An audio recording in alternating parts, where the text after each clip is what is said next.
Yo quería empezar agradeciendo las palabras de Cayetana con el verbo de Javier Zarzalejo.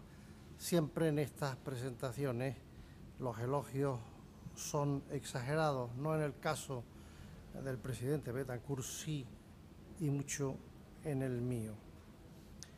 Es una gran satisfacción, es un gran honor el haber sido invitado, el estar aquí con todos ustedes y muy especialmente el compartir ponencia con una personalidad del fuste, de la talla y del calado de don Belisario Betancourt, a quien conocí en Madrid hace muchos años, y luego en un viaje por Iberoamérica, acompañando al presidente Calvo Sotelo en el verano del 82, que yo llamaba ya, le decía a él, este es nuestro viaje de fin de carrera.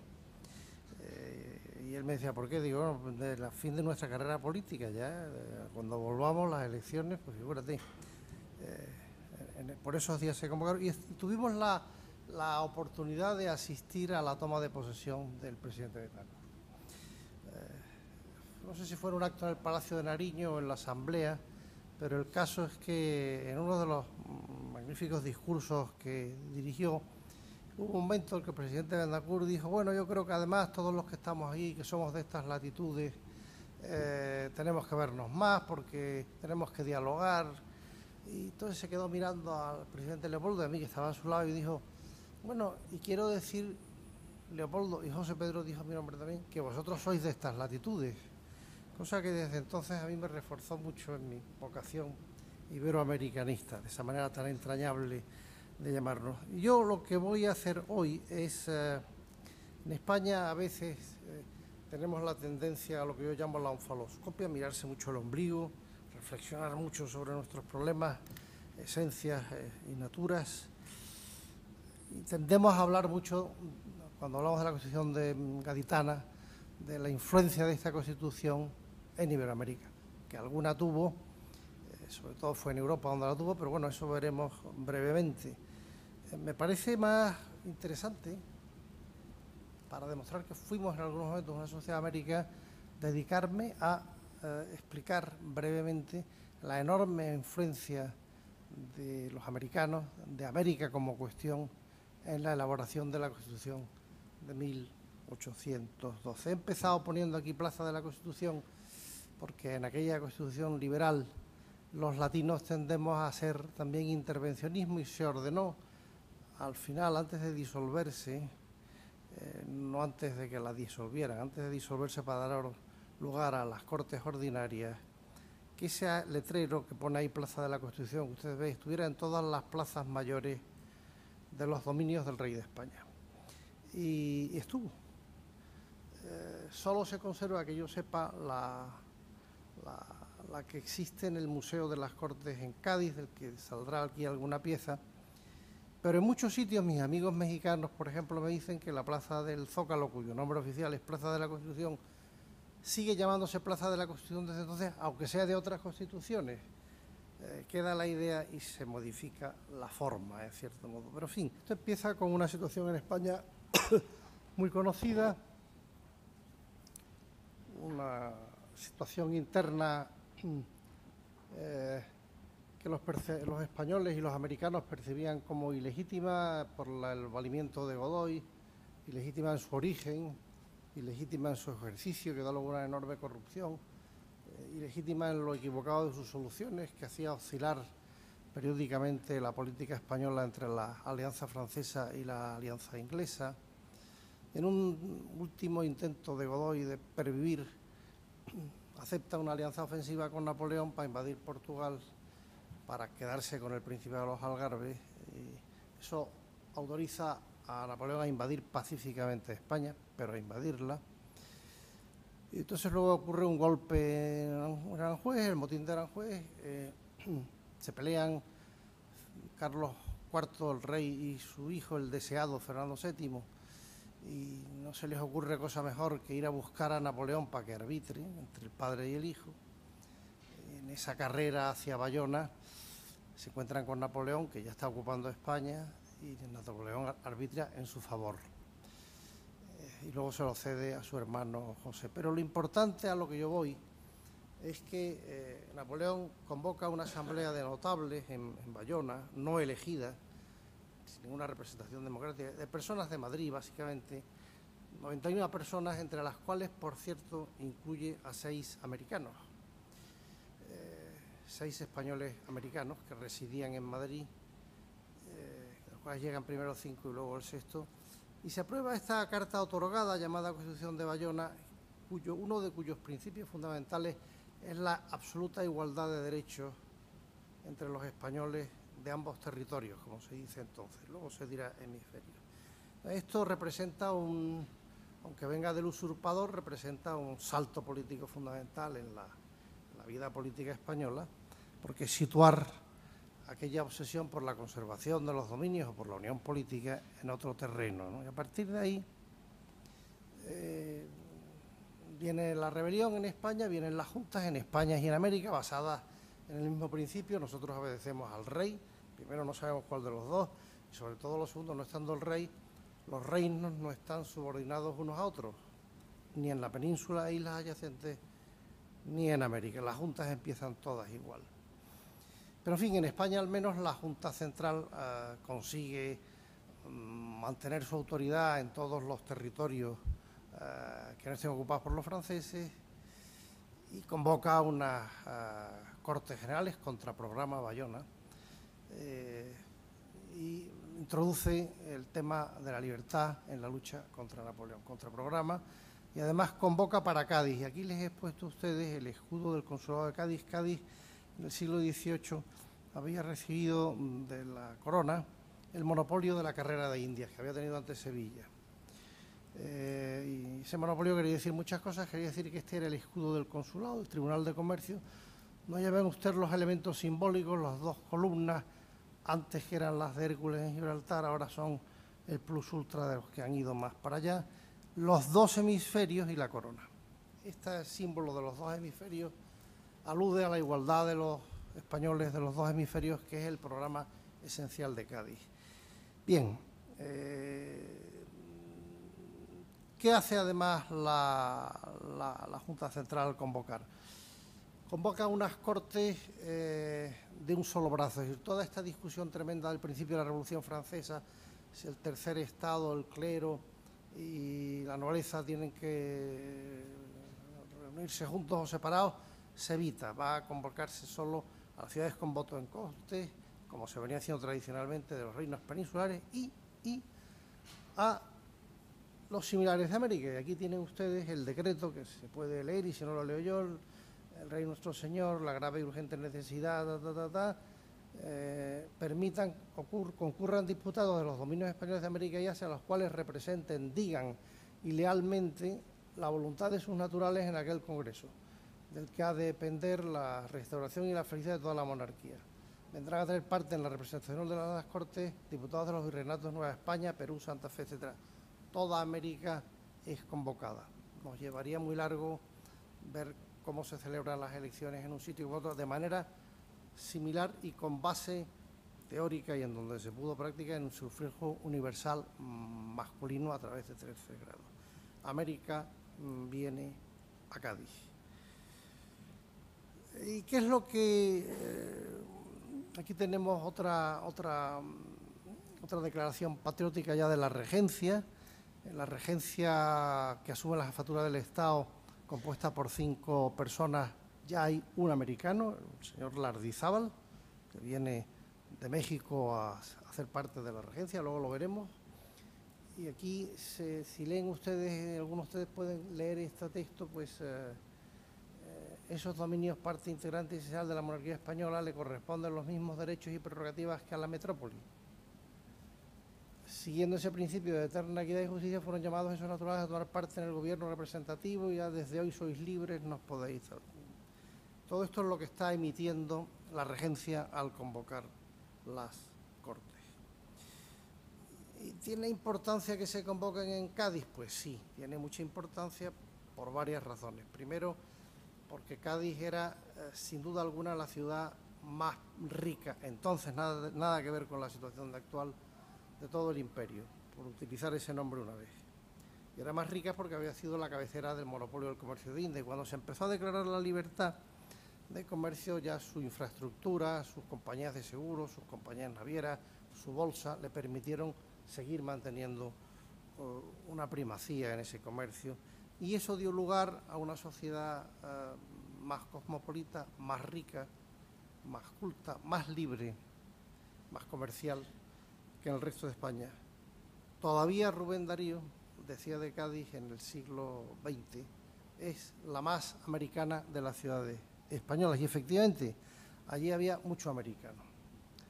Allí estaban los criollos de la carrera de India, es decir, los comerciantes que comerciaban con las Indias todavía, eran hanseáticos, rusos, alemanes de otros lugares, franceses, ingleses, genoveses, venecianos, turcos, chinos y, naturalmente, españoles peninsulares y muchísimos criollos, que además eran personas habituadas a pensar en el comercio, en el libre comercio. Entonces, ¿cómo se hace la convocatoria? La convocatoria se hace estableciendo que cuando las conmociones, se llama así, en América o en España no permitan efectuar las elecciones, se nombren suplentes de entre los ciudadanos de los distintos reinos que estén en Cádiz. Lo cual quiere decir que la representación de América al principio, los primeros días de las Cortes, está compuesta casi exclusivamente por americanos, comerciantes, residentes en Cádiz. Y eso tiene una enorme influencia en la composición de las Cortes, la influencia americana. Pero luego van viniendo, no solo viene Lardizábal. Aquí en esta escena que les enseño de la primera reunión en la isla de León, porque en Cádiz había fiebre amarilla, están los diputados, ya ahí está entre ellos sentados algunos que han venido de América, sobre todo Dionisio Inca Yupanqui, cuyos rasgos hacían honor a sus apellidos y que era representante en las Cortes del Cuzco. Y a la derecha del obispo está de pie uno de los tres regentes, Lardizábal, un mexicano. De manera que al menos tenemos ya Perú y México ahí representados y eran más. Pero en fin, van acuden incluso de Nuevo México. Hay un famoso diputado de Nuevo México que tarda mucho en llegar, escribe un libro muy conocido sobre la realidad de Nuevo México para que la conozcan los europeos. Vienen de Filipinas, un congreso tricontinental por primera vez, y estos son los números. El 24 de septiembre de 1810, cuando se aprueba el famoso decreto de la soberanía nacional, hay 104 diputados presentes, de los cuales 30 son americanos. Por las Cortes pasan en un momento u otro, porque según los acontecimientos, las conmociones, los problemas familiares, la fiebre amarilla cambiaba de composición, pero pasan un total de 300 diputados, de los cuales 85 en ese momento máximo son americanos. El 19 de marzo del 12, cuando se aprueba la Constitución, quedan en Cádiz 202 diputados, de los cuales 67 son americanos. La Comisión Constitucional que redacta el texto está compuesta por 15 diputados, de los cuales 5 son americanos. Las Cortes tuvieron 37 presidentes, eran presidencias mensuales, de los cuales 10 son americanos. Americanos que reciben el título de majestad, como recibía el presidente del Congreso, y que ostentan la jefatura del Estado, por encima de la regencia. Y estos americanos de Cádiz, primero gaditanos americanos y luego americanos de América, actúan siempre en términos contemporáneos como un lobby. Están siempre muy preocupados por los problemas de América. Y actúan bastante unidos y de alguna manera son también en los temas ideológicos el fiel de la balanza entre los liberales, término que se acuña entonces, y los serviles, que eran más partidarios de la tradición y del absolutismo. Y eso lo veremos brevemente en alguna cuestión importante. Tan pronto como la segunda sesión del Congreso, después de Bueno, aquí tengo un cuadro con todos los diputados americanos que se han podido reunir. Ahí vienen ustedes que vienen de todas partes y ahí está Dionisio Incua Yupanqui, no están aquí los de Filipinas. No, es realmente una representación nutrida. No respondía a la población, puesto que la población del censo, la monarquía española hacía buenos censos. En Iberoamérica eran 16 millones, 16, 17, y en España peninsular e islas adyacentes 11, 12 millones. La mayoría tendría que haber sido de americanos, con lo cual los peninsulares, el principio que se aprueba luego en las Cortes va a ser el de equiparación, tanto de unos como de otros, lo cual no respondía tampoco a lo demográfico, pero en fin, entre eso y lo que concedía el Parlamento de Inglaterra a los angloamericanos, que era nada, pues era mucho. Lo segundo que hacen las Cortes después del decreto 24 de septiembre es tratar los problemas de América, y lo tratan en virtud de un proyecto de resolución o de decreto que presentan todos los diputados americanos presentes, que se llaman las 11 proposiciones. Luego veremos un poco detallando qué van a proponer. Y esas 11 proposiciones son defendidas por Mejía Lequerica, que termina su discurso al presidente del Congreso diciendo: Vuestra Majestad debe considerarse como un coloso formidable que, apoyado un pie en América y otro en la ciudad de Hércules, es decir, en Cádiz, lucha a brazos con el tirano colosal de la Europa. El punto de apoyo está allá. Si aquel falta, la monarquía se sumerge miserablemente en el océano. Hablaba con claridad este quiteño. Y como consecuencia de esta proposición, aquí tengo la carátula de los decretos de las Cortes, la edición original, que fueron tan importantes como la Constitución para la transformación y para el futuro político de España. Aquí ven ustedes que el primer decreto es el decreto 1 de 24 de septiembre, la soberanía nacional, la cesión ilegal, pero el decreto quinto, el 15 de octubre, las Cortes se inauguran el 24 de septiembre, y el 15 de octubre ya se aprueba la igualdad de derechos entre los españoles, europeos y ultramarinos. Olvido de lo ocurrido en las provincias de América que reconozcan la autoridad de las Cortes. Los dominios españoles de ambos hemisferios forman una sola y misma monarquía, una misma y sola nación y una sola familia, y que por lo mismo los naturales que sean originarios de dichos dominios europeos ultramarinos son iguales en derechos a los de esta península. Bueno, ese es el programa original de las Cortes. Los americanos no solo se ocupan de sus asuntos, como ahora veremos, los asuntos que más le tocan, eran de todos, sino que son el fiel de la balanza en la discusión ideológica. La primera medida trascendental, absolutamente trascendental, desde luego en nuestra historia y probablemente en otras historias, es el decreto 9, famosísimo decreto 9 de libertad política de la imprenta. Atendiendo a las Cortes, todos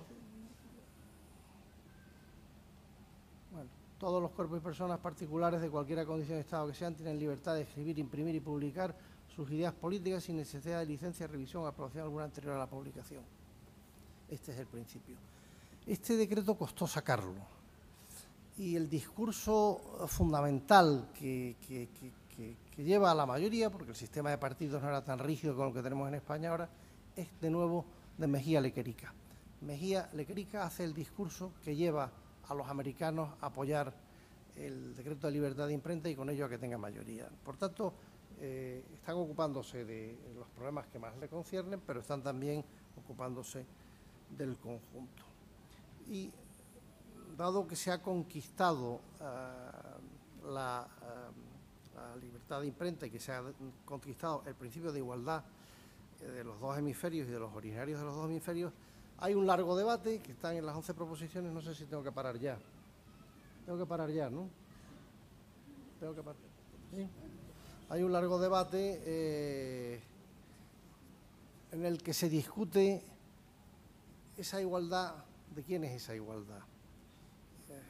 En el fondo se discute en un sistema de sufragio universal de varios grados, masculino, quiénes son los electores y quiénes son los elegibles. Aquí hay un interesantísimo debate, parte en sesión secreta, parte en sesión pública, en el que los americanos actúan unidos, a veces no tanto. Hay un diálogo no hay dudas en el territorio peninsular de quiénes son los electores y los elegibles. Si hay dudas en América, en primer lugar, van a ser considerados electores elegibles los peninsulares, o solo los criollos. Pues la cosa no está clara, se acaba aceptando a los dos.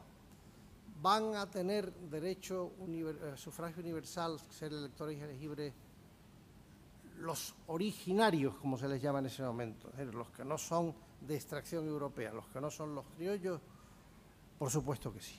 Ahí hay una casi unanimidad.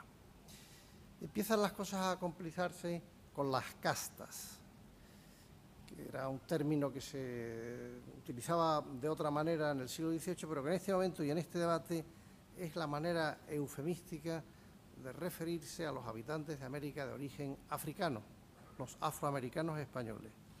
Y ahí se fragmenta la unidad política americana y la española.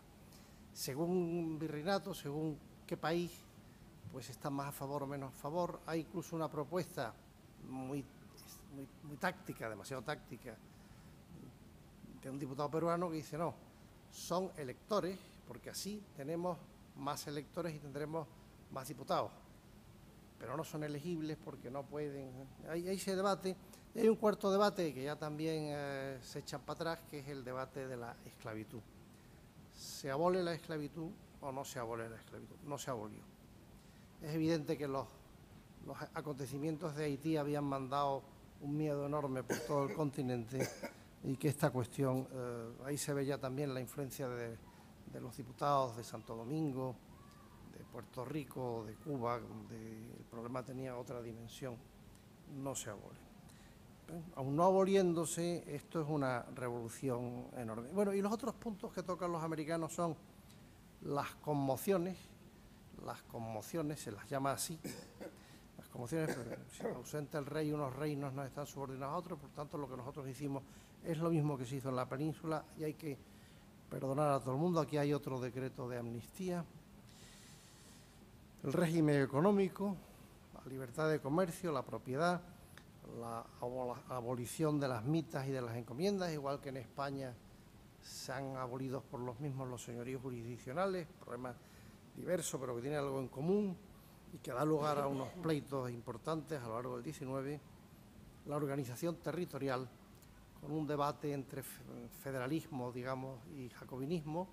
Los diputados españoles son todos jacobinos, quieren una monarquía centralizada, se dan cuenta de que eso es imposible en esa monarquía bihemisférica, pero el compromiso es menor y son los diputados americanos los que imponen su modelo de ayuntamientos y los que imponen que en las provincias haya una diputación provincial electa.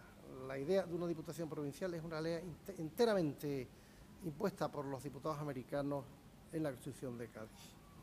Sin más, y para terminar, pues pasamos a... Aquí está otro decreto de los derechos de los americanos, aquí están fundamentalmente la pesca, la ballena, la perla, la libertad de cultivos, la libertad de comercio.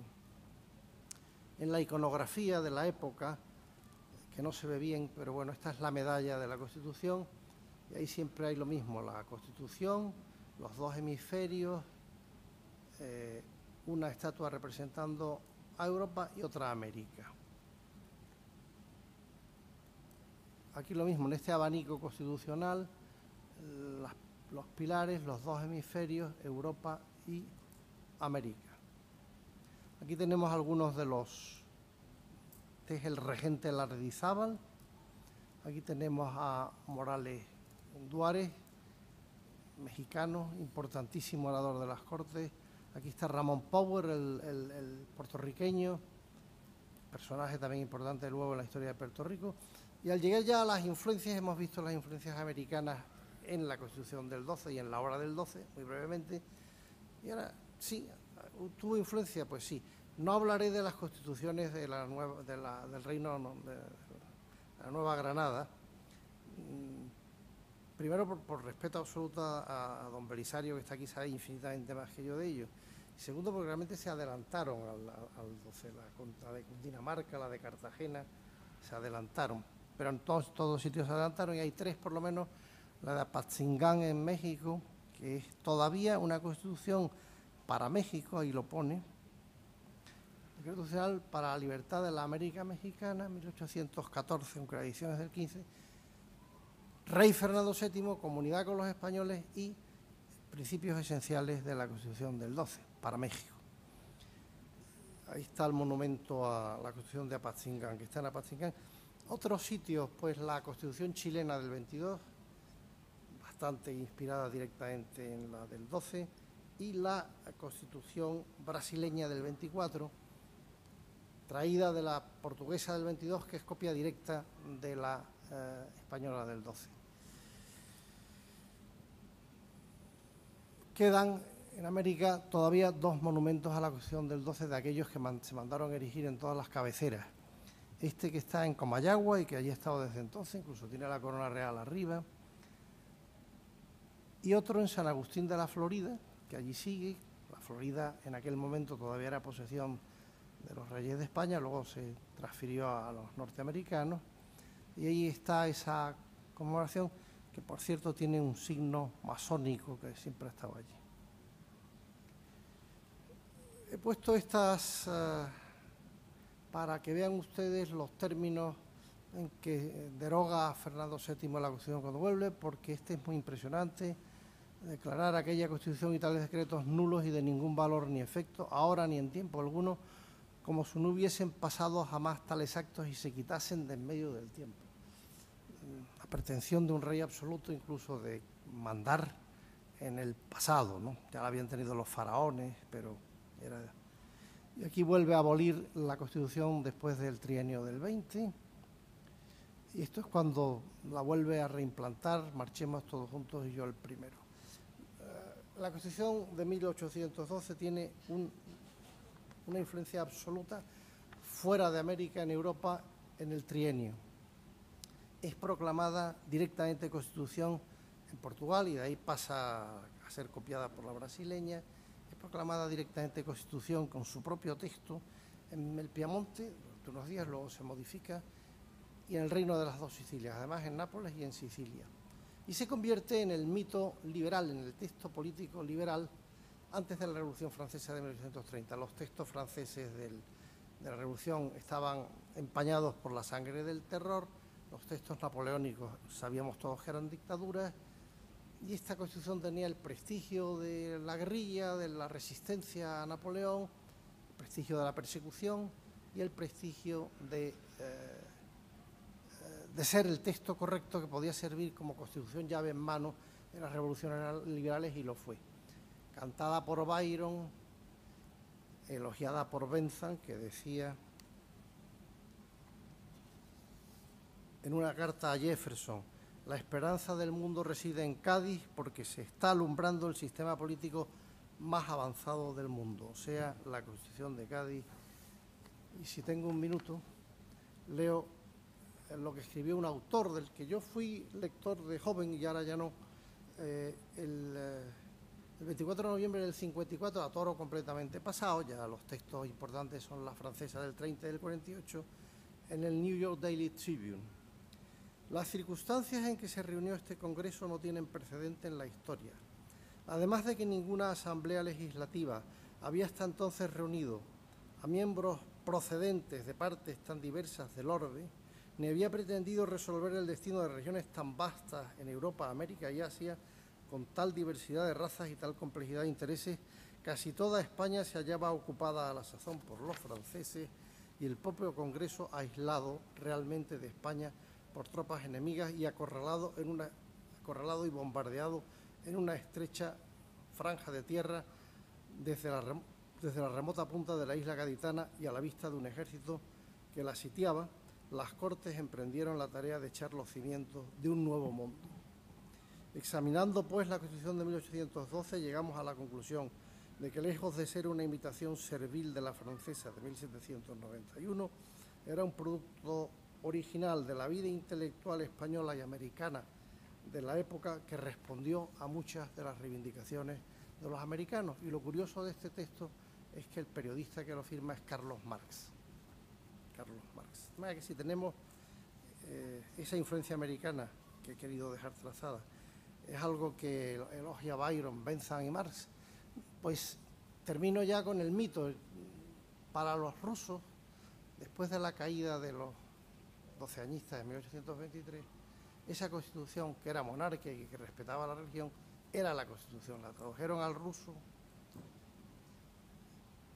la proclamaron en diciembre en San Petersburgo y fueron, según cuenta Pushkin, que le trazó un gran elogio, fueron ametrallados con la Constitución de 1812 en la mano. Y ahí termina ya el mito de la Constitución, porque empieza la influencia de otros textos. Pero en fin, terminemos con Don Quijote. Sí, podrán los encantadores quitarnos el éxito, pero el esfuerzo y el mérito es imposible. Rindamos, por tanto, honor a los doceañistas americanos y peninsulares. Muchas gracias.